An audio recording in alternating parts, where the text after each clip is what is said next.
Bom, pessoal, enquanto eu estou subindo a minha aula aqui, eu vou tirar mais uma dúvida que me apareceu aqui no canal sobre o uso de sigla, abreviatura ou abreviação. Às vezes os alunos confundem essas categorias e é legal a gente, como professor, trazer vocês a jogar um pouco de luz sobre a questão. Eu vou primeiro explicar o que é a teoria, tá, gente? Chamado mundo ideal. E depois eu vou falar sobre o mundo real, que é o mundo dos concursos públicos. Então vamos lá. Que é a prática das correções, melhor dizendo, tá? Primeiro, o que é uma abreviatura? Tá? Ficou aqui ruim, mas peraí. Abreviatura. Abreviatura, gente, é um encurtamento, uma economia linguística. Por exemplo, como você vai encurtar os meses, né? Por exemplo, janeiro, fevereiro, né? Você vem aqui e coloca um pezinho no para.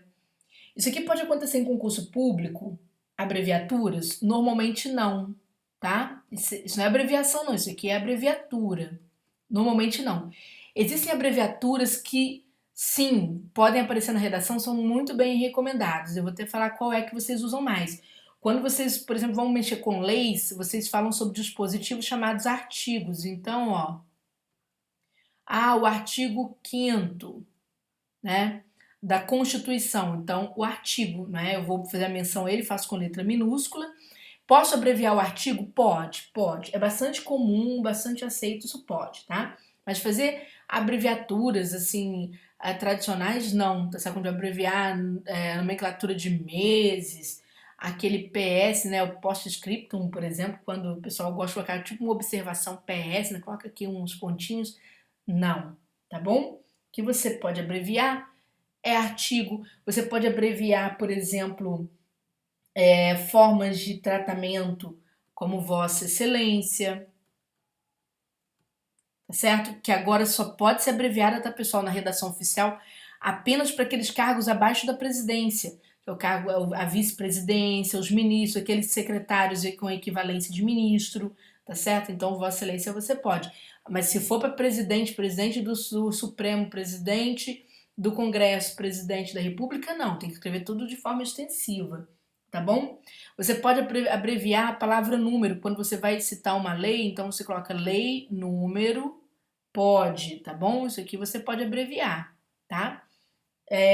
Outra coisa que você pode abreviar também, que é aceito na redação, então veja, ó, o artigo, pronome de tratamento, o número, a relação número quando você vai citar alguma lei, né? Vai colocar a numeração dessa lei. Você pode abreviar também indicativo, o chamado sistema métrico decimal, né? Quando você, por exemplo, vai citar 1 quilômetro, né? 10 quilômetros, ó, que é só km, não tem nada de kms não, tá bom? 1 hora, ó, H minúsculo, hein? H minúsculo. Ó, 1 hora, por exemplo, 10 minutos. Então, 1 hora, 10 minutos e 5 segundos. É tudo sem espaço, tá, gente? É dessa forma que você vai abreviar, vai trabalhar com a abreviatura de horas, tá bom? Então, se for sistema métrico decimal, você pode abreviar? Posso. O número das leis, você pode, deve abreviar. Formas de tratamento, somente para aquelas autoridades abaixo das presidências, tá? Então, o presidente do Congresso não pode abreviar, tem que ser escrito da forma Vossa Excelência, da forma extensiva, por conta de quê? Da renovação da redação oficial, tá bom? Artigo de leis, posso abreviar? Pode, lembrando que é letra minúscula que você vai usar, tá bom? Isso chama abreviatura. Restante das abreviaturas, nenhuma, tá? Esqueça, que aí não vai dar certo não. Agora, se você abreviar, você pode ter problema de, né, a banca cortar por erro vocabular. Abreviação eu uso? Abreviação é outra história. Então vamos lá. As abreviações, pessoal, elas significam encurtamentos que já foram incorporados à língua portuguesa. Por exemplo, você fala a palavra foto, que vem da palavra fotografia. Você pode usar pode, porque isso aqui é um processo de formação de palavra. Por um processo de encurtamento, formou a palavra foto, tá bom? A palavra quilo, que é com Q-U, hein, gente? Por favor, tá? Tá certo? Então, o quilo que vem de quilograma, se você pode abreviar, posso. Posso usar a abreviatura. Isso aqui é abreviatura. Isso aqui é abreviação. Tá bom? Isso aqui é ação de abreviar. Isso aqui é abreviatura. Isso aqui é o registro. Posso usar? Posso, porque quilograma que não faz parte da nosso sistema de medidas e pesos, tá? Então pode. Então aqui, ó, é uma abreviatura, o registro. E a abreviação também você pode. Então essas expressões como foto, quilo, metrô, você pode usar à vontade, porque já são palavras incorporadas ao português. Com as abreviaturas é que eu tenho que ter um certo cuidado, porque existem algumas que eu posso usar, outras não, tá bom? Agora vamos falar das siglas, né? Que é o que você pode usar. A sigla é uma economia, é um processo de formação de palavra também. E a gente tem que entender a diferença um pouquinho entre acrônimo. Peraí, vamos lá. Acrônimo e sigla. São parentes, praticamente, tá? Então você tem lá a sigla, ó, ISSQN,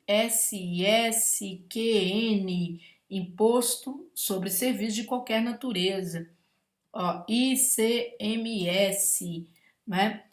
PRF, são siglas, tudo bem? E o que é um acrônimo? O acrônimo acontece quando você junta não só a sigla, quando você compõe com as iniciais maiúsculas. E o acrônimo acontece quando você compõe tanto com a inicial maiúscula como com pedaços de sílaba do nome completo. É o caso da Anvisa, certo? Que é a Agência Nacional de Vigilância Sanitária. Tem esse nome todo. Às vezes acrônimos como laser. Laser é um acrônimo, tá? É internacional. Enfim, gente, como é que a gente vai usar tanto acrônimo quanto a sigla numa redação de concurso? A regra diz o seguinte, ó, vou colocar aqui o regramento. A regra diz primeiro para você usar o nome extensivo de qualquer um dos dois. Veja que na sigla não tem aqueles pontinhos não, tá, gente? Ó, o cara faz isso aqui, ó, isso aqui vai dar erro de grafia, isso aqui não existe, tá certo? Isso aqui existe, por exemplo, no processo de você criar abreviaturas, né? Como, por exemplo, o caso do artigo, tá? Então é para abreviatura. Mas a sigla não. A sigla já é uma palavra. Então, o que vai acontecer aqui no caso das siglas? A gente faz o seguinte, quando a gente lida com sigla, a gente primeiro tem que escrever o nome, a regra diz o seguinte, tem que escrever o nome extensivo, né? Ó, Polícia Rodoviária Federal. Aí os manuais de redação deixam vocês fazerem isso aqui, ó, PRF, ou seja, colocar um travessão e colocar a sigla, tudo bem? Vamos lidar com o mundo real, o mundo dos corretores em concurso público.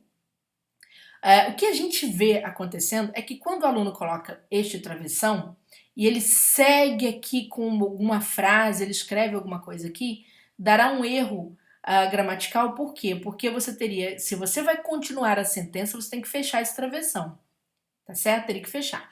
Então, qual que é o meu conselho para você? Escreveu, né, o nome extensivo, que é usar a sigla, Polícia Rodoviária Federal, use entre parênteses. Sabe por quê? Porque aí você não tem problema com pontuação e nem com nenhuma sequência sintática que venha dar errado, tá? Usou parênteses sem problema. Mas, gente, quando eu vou usar a sigla? Se eu precisar usar a palavra mais vezes, é para isso que a gente usa a sigla. Às vezes o aluno usa a sigla do nada na prova, ele não vai repetir a palavra Polícia Rodoviária Federal ou PRF ao longo da redação, e aí vem as bancas e acusam um problema vocabular, não é? Ou acusam uma redundância. Por que elas acusam isso? Porque não teve finalidade aquela sigla. Então você só pode trabalhar com a sigla se de fato você for usá-la. Então no primeiro uso você faz exatamente esse acompanhamento, né? Ou seja, a sigla precedida do seu nome extensivo, tá? No primeiro uso. Algumas pessoas me perguntam, Júlia, e no caso dos acrônimos, por exemplo, como Anvisa, que se eu for colocar o nome extensivo, de repente vai fazer uma redação de 10 linhas, 15 linhas, 20 linhas, e a Anvisa vai ocupar a Agência Nacional de Vigilância Sanitária, ou mesmo o ISSQN, que é Imposto sobre Serviço de Qualquer Natureza. Poxa, professor, é um tributo sem tamanho. Se eu tiver que citar, então, espécies tributárias, eu vou ficar enlouquecido. Gente, para tudo existe, aí vem o mundo real, para tudo existe aquelas considerações não é, da situação. Se você está fazendo uma prova na área fiscal e usou as siglas, não é, referentes aos impostos sobre os quais você quer falar, sem problema algum. Sinceramente falando, eu não vejo as bancas punindo nenhum aluno porque o aluno usou uma sigla ISSQN e não colocou o nome extensivo antes. Não vejo mesmo, tá? Não vejo mesmo. É claro que se você puder fazer, ou trabalhar no mundo ideal, não é? Acabou que o meu vídeo aqui atrapalhou tudo. Se você puder trabalhar no mundo ideal, melhor, tá? De você colocar essa sigla de forma extensiva. Mas lá na hora da prova, tanto faz como tanto fez. Sinceramente falando, não vejo as bancas punirem vocês em relação a isso. Elas punem quando você tem espaço suficiente. Tinha lá 50 linhas para você escrever e você escreveu 30 linhas e você deixou ISSQN, né, lá bonitinho, sem colocar o nome extensivo. Quer dizer, sobraram 20 linhas. Qual é a justificativa para você ter usado, né, esse encurtamento, ou seja, usado a palavra menor para designar o teu imposto, né? E sendo que você tinha espaço para escrever sobre esse imposto. Então você tem que pensar as questões na hora pensar de forma lógica no concurso público, tá certo? Júnia, e siglas bobas como ONU, por exemplo? Posso deixar? Gente, é a mesma explicação. Se você deixar a ONU numa prova discursiva, apenas na forma de sigla, eu não vejo por que o examinador tirar ponto. Aliás, eu nunca vi. Mas, se você não quer arriscar, pegar uma banca pequena, uma banca menos conhecida, coloque lá a Organização das Nações Unidas, ONU, entre parênteses. Tem espaço para fazer isso? Tem. Então, vou fazer conforme manda o regramento, tá bom? Não tenho espaço, usa a forma mais econômica, que é só a sigla mesmo. Tranquilo? Profa, e siglas, por exemplo, internacionais, como é que eu vou fazer, né? É o caso do acrônimo LASER, por exemplo. Eu tenho que colocar o significado todinho. Gente, LASER já foi incorporado à língua portuguesa, então não tem problema, você pode usar esse acrônimo livremente. Como Anvisa, você pode usar também livremente, tá? Se você pega uma sigla, por exemplo, AIDS. AIDS, na verdade, é um acrônimo, né? E como é que você vai usar? Você tem que colocar o nome extensivo em inglês, nome extensivo em português. Como é que eu faço, profa? Vai colocar o nome extensivo em português mesmo que a sigla não corresponda à versão em português, tá? Se você tiver de colocar o nome extensivo, se tiver. Mas, sinceramente falando, os acrônimos, gente, já são muito mais incorporados à língua portuguesa do que a sigla, tá? Eles já são muito mais incorporados como naturalmente, não é, para serem usados aí em discursivas do que as siglas, tá? Então vocês podem ficar tranquilos em relação a isso. Professora, e plural? Ah, boa, vamos lá. Plural, por exemplo, de TRE. Tem gente que faz isso aqui. Posso colocar apóstrofo S? Não, isso não pertence à língua portuguesa. Só colocar o Szinho menorzinho aqui, tá certo? TRS. Ó, Tribunais Regionais Eleitorais, tá bom? É só você fazer isso aqui, certo? Gente, então, sigla, relaxem, vocês podem usar sigla à vontade. Não tenho visto os examinadores punirem alunos que só usaram as siglas. Agora, atenção, posso inventar sigla? Não. Sigla tem que ser sigla oficial. Abreviaturas também têm que ser oficiais, tá certo? Você não pode sair criando nada em língua portuguesa, tem que ser aquilo que já existe. Então não faça encurtamentos que não sejam encurtamentos aí oficiais, tá bom? Beijo grande para vocês aí, até a próxima dúvida, na próxima resposta em relação a dúvidas que vocês tenham, tá bom?